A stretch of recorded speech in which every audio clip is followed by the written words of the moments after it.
हरिर्नाम केवलम कलो नस्ते बनस्ते बनस्ते गतिरन्नथ। श्री श्री गुरवे नमः। प्रेम भक्ति प्रदातारं आनंदनंद वर्धनम स्वर्णमयी सुतं वंदे जोगमाया मनोहरम। विजय वल्लभां देवीं विजयानंद वर्धिनीं सदानंदमयीं सद्धिं योगमायां नमाम्यहम्। श्री पुरुषोत्तम लीला ग्रंथ से पाठ। लीला दर्शन 63। 3 वैशाख। श्री श्री गोसाई जी बोले, माँ, कल मंदिर में जाने पर भोग न होने के कारण तुम जगन्नाथ जी का दर्शन नहीं कर पाई। मुझे मालूम है तुम्हें कष्ट हुआ। श्री जगन्नाथ जी ने कहा है कि तुम घर में मेरे साथ उन्हें भोग दो। तब मैंने पूछा, मैं क्या भोग में दूं?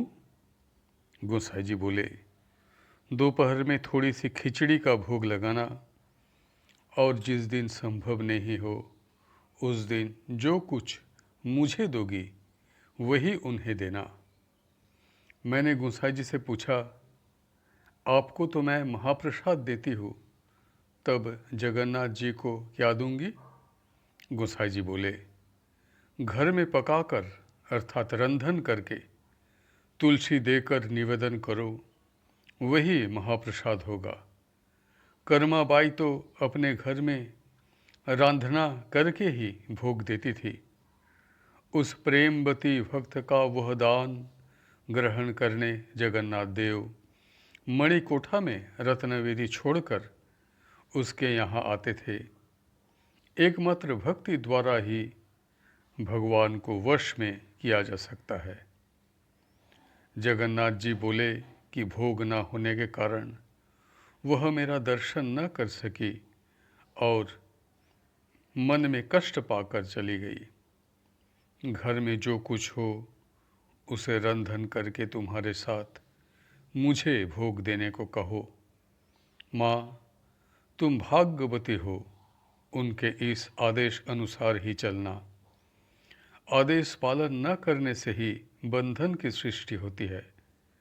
सभी को मन प्राण देकर गुरु आज्ञा पालन करना आवश्यक है, अन्यथा आज्ञा लंघन का अपराध लगता है।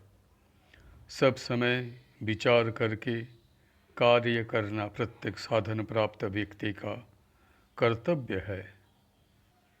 लीला दर्शन 64। 4 वैशाख। श्री श्री गोसाई जी बोले, माँ, कल जगन्नाथ देव तुम्हारे दिए हुए भोग को पाकर बहुत तृप्त हुए हैं। वे बोले, बहुत समय पहले इसी प्रकार आंतरिकता से यत्नपूर्वक कर्माबाई मुझे खिचड़ी भोग देती थी। बीच बीच में मुझे खिचड़ी भोग देने को कहो। तब मैं बोली, आप जगन्नाथ देव और महाप्रभु तो एक है।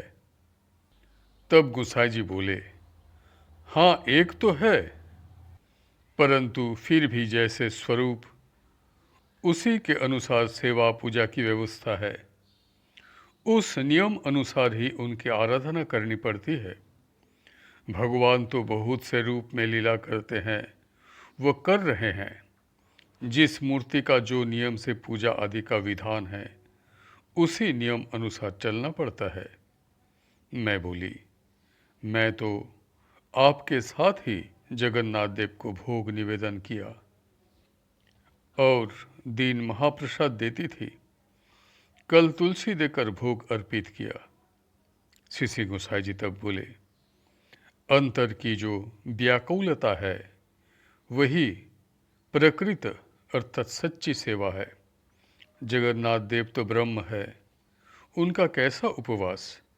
फिर भी यह नियम पूर्वक जो उनकी सेवा पूजा की व्यवस्था करी गई है, उसका कारण यह है कि भगवान ने राजा इंद्रदुम्न को वरदान दिया था, तुम्हारे द्वारा दी गई भोग पूजा सब मैं ग्रहण करूँगा।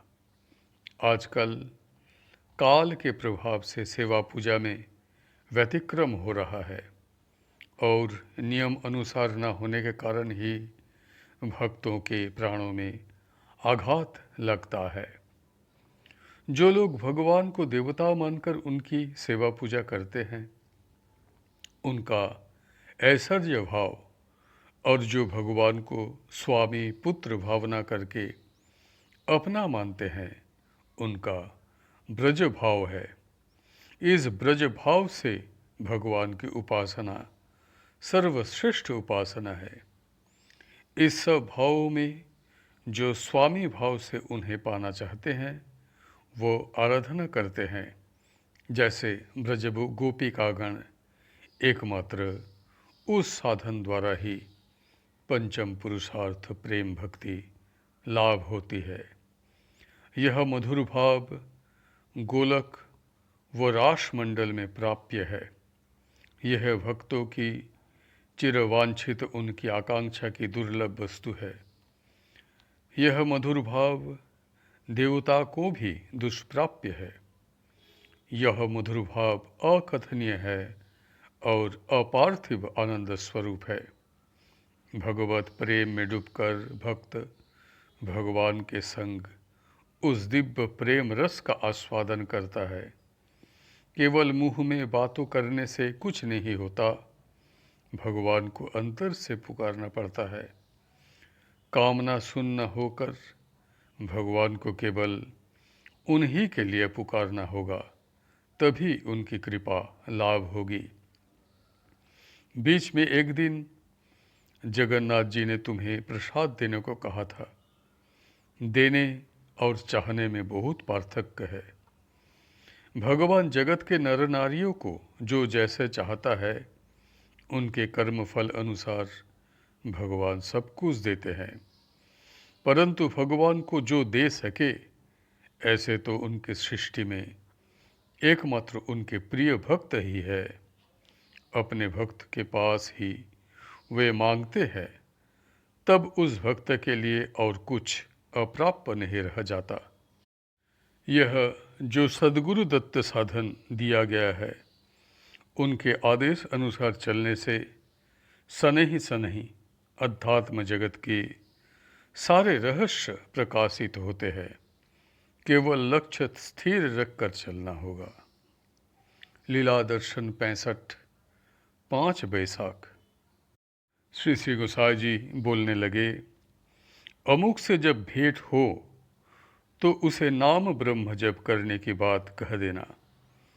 नाम ब्रह्म जप करना और सत्य प्रचार करना, यह दोनों का श्री कृष्ण चैतन्य महाप्रभु ने आदेश दिया है।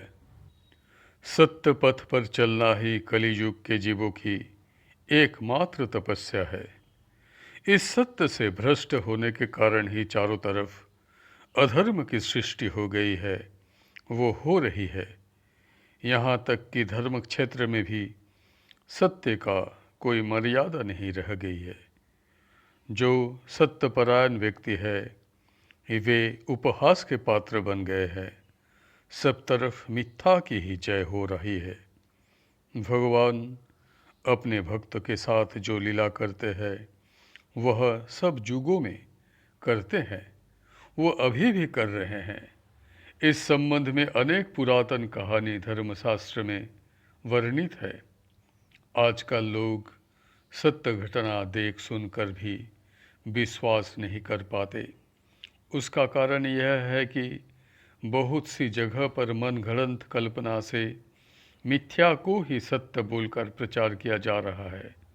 इसी कारण साधारण मनुष्य के लिए असली और नकली को पहचानना कठिन हो गया है। जहाँ पर भी प्रकृत सत्य धर्म है, वहाँ अर्थासक्ति नहीं होती, यह स्पष्ट जानना। वहाँ पर प्रलोभन देकर लोगों को वशीभूत नहीं किया जाता। ऐसे सत्य धर्म परायण भक्त अनासक्त व निर्लोभ भाव से लोगों को धर्म शिक्षा देते हैं।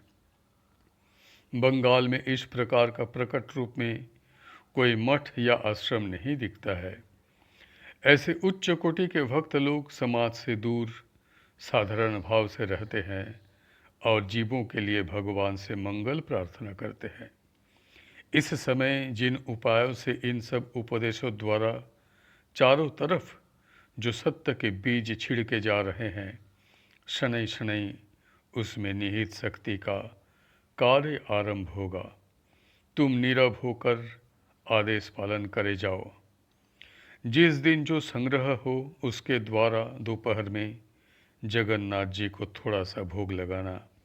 तुम्हारा दिया हुआ साग अन्न वे आनंदित होकर ग्रहण करते हैं। आजकल श्री मंदिर में आंतरिक भक्ति से सेवा पूजा नहीं हो रही है। श्री जगन्नाथ जी बोले हैं, उनको भोग जो दिया जाता है उसमें धान व कंकड़ रहते हैं। ठीक से अन्न आदि को बीन कर साफ नहीं करते, इसीलिए उन्हें खाने में कष्ट होता है। वे कहते हैं, अश्रद्धा की इस राजभोग की अपेक्षा श्रद्धापूर्वक निवेदित साधारण साग अन्न ही मुझे ज़्यादा प्रिय है। मैंने राजा इंद्रदुम्न को वरदान दिया था कि सब भोग पूजा मैं ग्रहण करूँगा।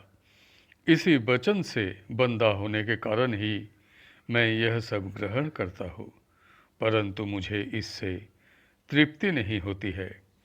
मैं तो भक्तों के हृदय में ही वास करता हूँ और उनका दिया हुआ प्रेम सिंचित भोजन मैं अत्यंत आनंदित होकर ग्रहण करता हूँ।